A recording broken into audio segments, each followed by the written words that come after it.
Good morning everyone. Welcome back to philosophy class. ये topic आपका MJC paper 6 में western ethics में है, जिसमें आपको ये पढ़ना है कि पाश्चात्य दर्शन में नैतिकता की पूर्व मान्यताएं क्या है, pollutes of morality in western philosophy और वेस्टर्न इथिक्स। वेस्टर्न फिलॉसफी में, वेस्टर्न इथिक्स में। तो सबसे महत्वपूर्ण बात यह है कि पाश्चात्य दर्शन में कांट को आदर्शवादी माना जाता है।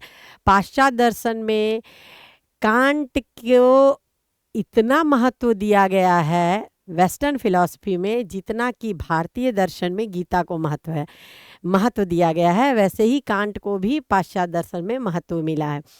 तो ये कहते हैं कि ये इमानुएल कांट एक जर्मन दार्शनिक हैं, और इनका सबसे महत्वपूर्ण बात ये है कि ये एक आदर्शवादी विचारक हैं।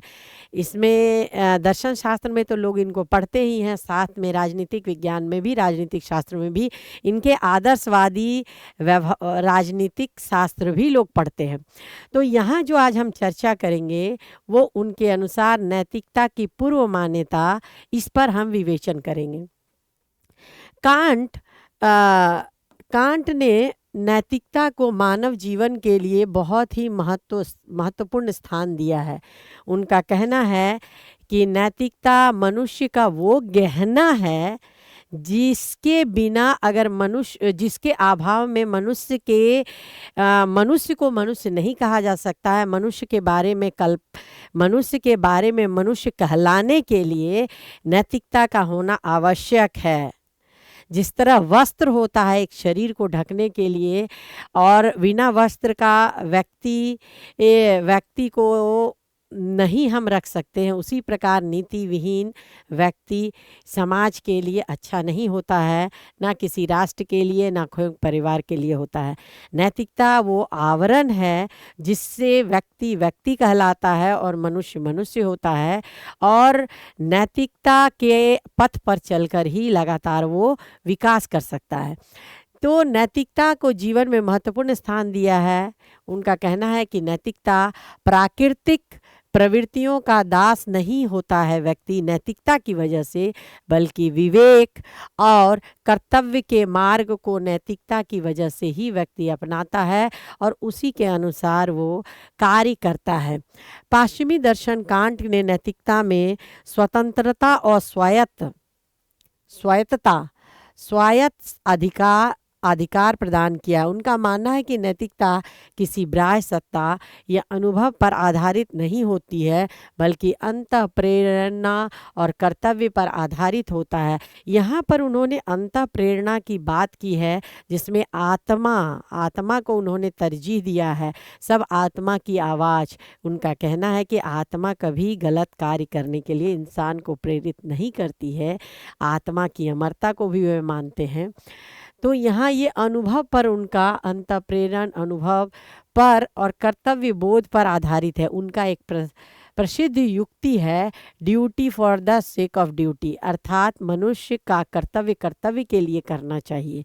ये बात उन्होंने, कांट ने ये स्वीकार किया कि नैतिकता को व्यवहारिक रूप में तभी सार्थक कहा जा सकता है जब कुछ आधारभूत मान्यताएं हैं उन्हें मानेंगे। मान्यताएं दो प्रकार के होते हैं, एक प्राथमिक मान्यता और दूसरा गौण मान्यता होता है। कांट का नैतिक दर्शन जो है वो कर्तव्यवादी है, डीओंटोलॉजिकल है, और इसका आधार उन्होंने सुख या परिणाम को नहीं बल्कि कर्तव्य और स्वतंत्र की सत्ता को माना है। सुखवादी दर्शन जब देखता है कि कोई भी कार्य का परिणाम सुखात्मक होता है तो उस कार्य को वो नैतिक मानते हैं, और परिणाम सुखात्मक नहीं है तो वो कार्य को नैतिक नहीं मानते। परंतु कांट एक ऐसे दार्शनिक हैं, वो परिणाम पर नहीं बल्कि कर्तव्य पर जोर देते हैं कि आप अपना कर्तव्य कीजिए और कर्तव्य के अनुसार आपको फल मिलेगा। आपका नैतिकता कर्तव्य और इच्छा स्वतंत्रता पर होना चाहिए। ये न कि दूसरा आदमी कहा, तीसरा आदमी कह रहा है, उधर कह रहा है, या हम किसी दबाव में आकर हम कोई नैतिक कार्य करते हैं तो उसको ऐसा वो नहीं मानते हैं और इसकी आलोचना करते हैं।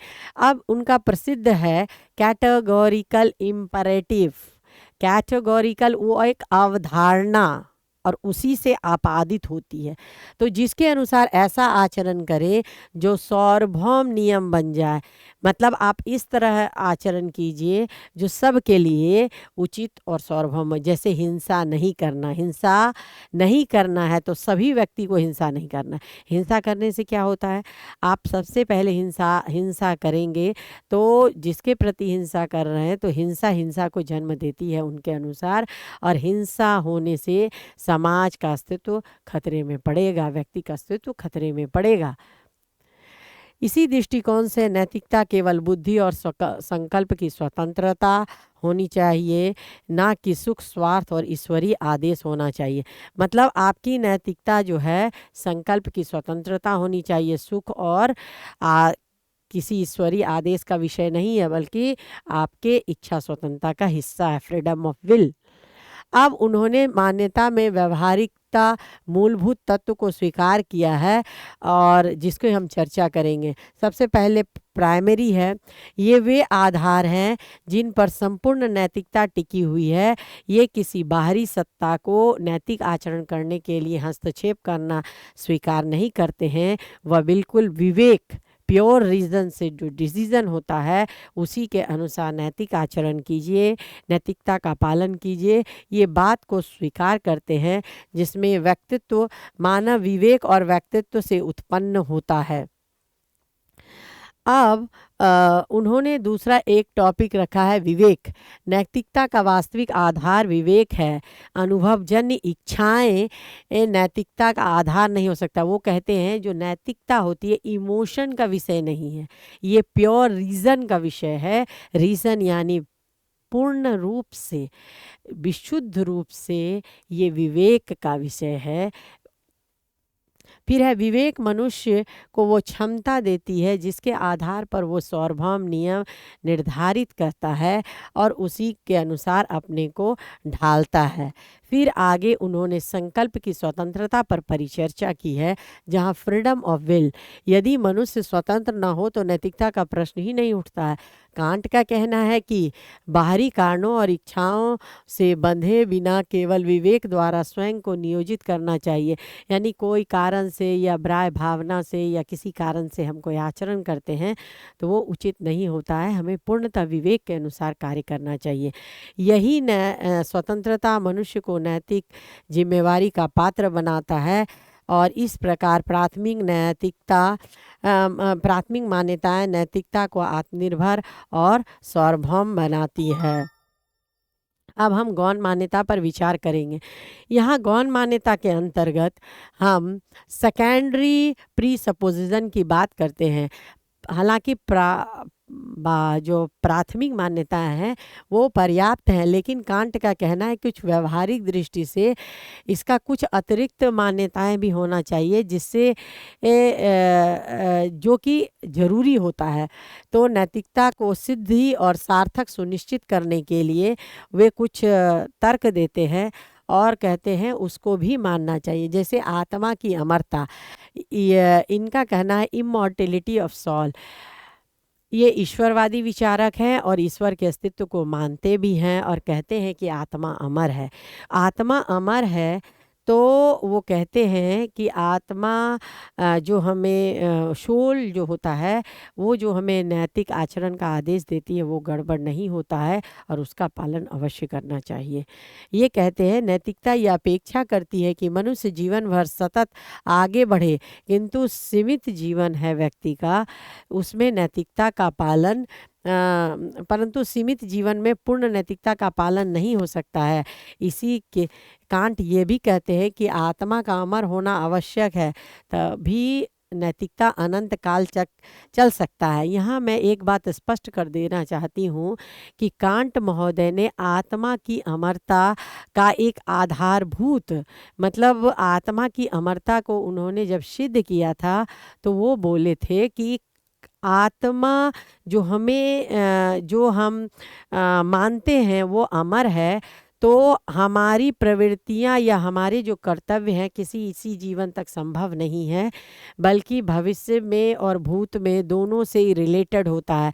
जब हम नैतिक आचरण करेंगे तभी दोनों तरफ से प्योरिटी आएगी, और उसमें जब हम आत्मा को अमर मानेंगे तो हमारा जो नैतिक आचरण होगा या नैतिक जो दायित्व होगा या जो नैतिक कार्य करेंगे हम उसमें उसके प्रति हम कर्तव्य बोध से अपना आचरण कर सकते हैं।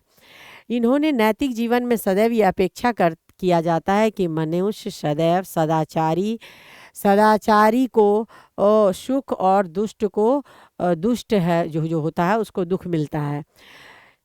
चूँकि ये अन्याय प्रायः जगत में नहीं मिलता है, कभी कभी तो हम ऐसा देखते हैं कि ऐसा भी हमें देखने को मिलता है कि जो बुरे काम कर रहे हैं वो खुश हैं, जो सही काम कर रहे हैं वो भी दुखी रहते हैं। लेकिन ये कर्मफल पर निर्भर करता है। हो सकता है जो हम अभी देख रहे हैं कर्मफल वो उस पे हो सकता है वो उससे ना हो, तभी वो ऐसा देखने को मिलता है, वो भूत जीवन से संबंधित होता है। उनका कहना है ये भी कि जो हमारे कर्म फल है उसका विधातक के रूप में जो होता है वो देने वाला जो हमारे कर्मों का फल दैट इज़ गॉड। गॉड को उन्होंने बहुत तरजीह दी और माना है कि उसको गॉड के द्वारा दिया जाता है। अब हम थोड़ा फ्रीडम ऑफ विल की बात करें। स्वतंत्र जो इच्छा संकल्प की स्वतंत्रता है उसकी हम बात करते हैं। यहाँ पर कांट ने प्राथमिक मान्यताओं में भी इसे गिना दिया है, परंतु गौण की आवश्यकता होती है। उनका कहना है स्वतंत्रता के बिना ना तो आत्मा की अमरता का प्रयोजन हो सकता है, ना ही ईश्वर का विधान सार्थक हो सकता है। यानी स्वतंत्रता, हम जब स्वतंत्रता की बात करेंगे तो अगर हम सोल को हटा दें और गॉड को हटा दें तो वहाँ ना स्वतंत्रता की बात हो सकती है, ना ही नैतिकता की बात हो सकती है, ना ही गॉड का बात हो सकता है। यानी फ्रीडम ऑफ विल, जब हम नैतिकता की बात करते हैं तो सोल और गॉड दोनों को मानना आवश्यक है। अब कांट ये कहते हैं कि नैतिकता जो होता है वो जो भी का आचरण करते हैं उसका परिणाम निकलता है। तो अच्छे आचरण का अच्छा परिणाम और बुरे आचरण का बुरा परिणाम होता है। तो यहाँ कहते हैं नैतिकता को सुख और स्वार्थ के परिणाम से भी हमें मुक्त होकर कार्य करना चाहिए। एक बात मैं यहाँ स्पष्ट कर देना चाहती हूँ कि जो कांट महोदय हैं उनके दर्शन का एक बहुत पूर्ण युक्ति है, duty for the duty sake of duty, duty for the sake of duty, अर्थात कर्तव्य को कर्तव्य बोध के लिए कर्तव्य करना चाहिए। एक दिलचस्प बात यहाँ पर ये है कि वो एक माँ से भी कहते हैं कि एक माँ अपने शिशु का अगर दूध पिलाती है तो वो सोचती है कि ये बच्चा बड़ा हो जाएगा, स्वस्थ होगा और वो हमें फ्यूचर में देखेगा, या किसी राग से हो करके या भावनात्मक हो करके नैतिक आचरण कर रही है तो वो उसको ड्यूटी नहीं मानते हैं। मतलब उनका कहना है केवल कर्तव्य के लिए होना चाहिए और इसी भाव से उसको अपना ड्यूटी करना है। मतलब माँ का ड्यूटी है वो बच्चे का अपना केयर करे, फीडिंग करे, ये उसकी ड्यूटी है। वो यहाँ पर आप उनके कर्तव्य जो ड्यूटी की बात है उसको आप गीता के निष्काम कर्म से ले सकते हैं, जहाँ पे कि कर्तव्य के लिए बात की गई है। कोई राग द्वेष या भावनात्मक रूप से जुड़ाव के उद्देश्य से हम कर्तव्य करते हैं उसकी बात नहीं है। यहाँ देखिए कि कांट कितना निश्चल है, उनके विचार कितने निश्चल है और किस प्रकार वो कर्तव्य को बिल्कुल मनुष्य के अंतःकरण तक उससे जोड़ करके मनुष्य को कितना कर्तव्य करने के लिए वो प्रेरित करते हैं। तो यहाँ पर उन्होंने उनकी प्राथमिक मान्यता नैतिकता और सार्वभौम दोनों की बात उन्होंने की है। नैतिकता ये सार्वभौम की बात की है। एक और भी यहाँ पर हम बतला दें, कुछ आलोचक ने उनकी आलोचना भी की है कि कभी कभी हम देखते हैं नैतिकता शुभ के लिए होता है या सुख के लिए किया जाता है, तो क्या अगर सुख ना मिले तो कांट का नैतिकता क्या पालन नहीं होगा। लेकिन आप जानिए भले लोग आलोचक इसकी आलोचना करते हैं, हम तत्क्षण परिणाम चाहते हैं, और ये तत्क्षण परिणाम नहीं होता है। कर्तव्य का कर्तव्य आप करिए, आपके कर्म के अनुसार फल मिलेगा। आलोचक तो करेंगे। दूसरा, सिर्फ तर्कसंगत नैतिकता की उन्होंने बात की है, तो यहाँ पर जो क्षणिक सुखवादी है उनके आदर्शवादी विचार की आलोचना करते हैं कि लोग चाहते हैं कि हमने अभी काम की कमाया है तो पैसे मिल जाए, लेकिन जब हम कर्तव्य बात करते हैं तो तत्क्षण परिणाम की बात नहीं की जाती है। वहाँ पर आप अपने कर्तव्य के आपके हाथ में है, परिणाम आपके हाथ में नहीं है, उसका डिसाइडर कोई और है। ये बात कांट के दर्शन में हमें देखने को मिलता है। तो यहाँ पर हमें ये बात हमें समझना होगा।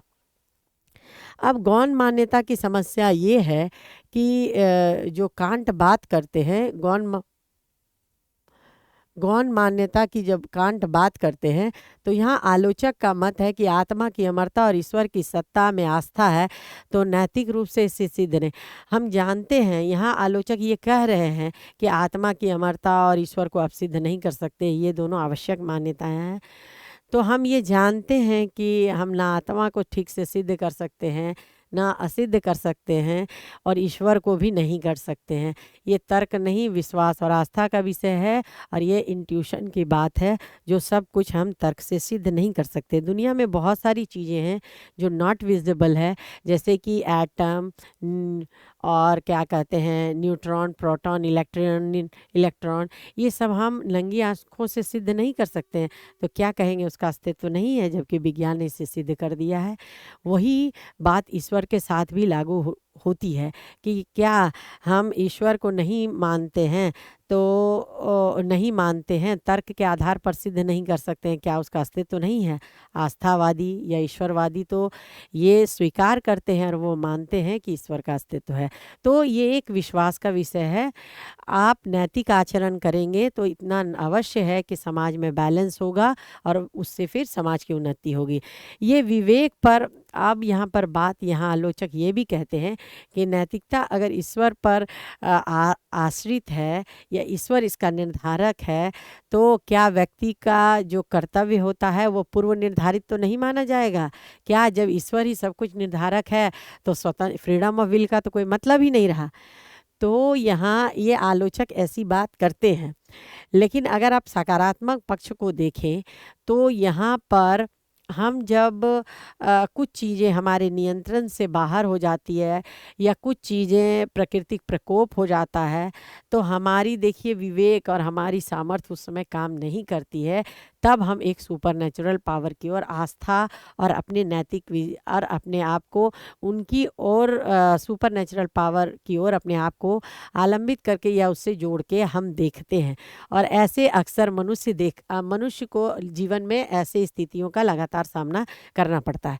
अब क्या है, केवल विवेक और संकल्प ही पर्याप्त है, परंतु नैतिक प्रगति की आशा बनाए रखने के लिए मतलब ईश्वर और आत्मा की अमरता, अभी मैंने तुरंत बताया, आत्मा की अमरता और ईश्वर आस्था एक सकारात्मक सोच को बढ़ावा देता है और इसके लिए ये आवश्यक भी होता है।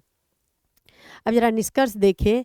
सबसे पहले पश्चिम दर्शन में, पाश्चात्य दर्शन में इनका नैतिक दर्शन एक शिखर पर है, यानी सर्वोच्च चोटी पे है।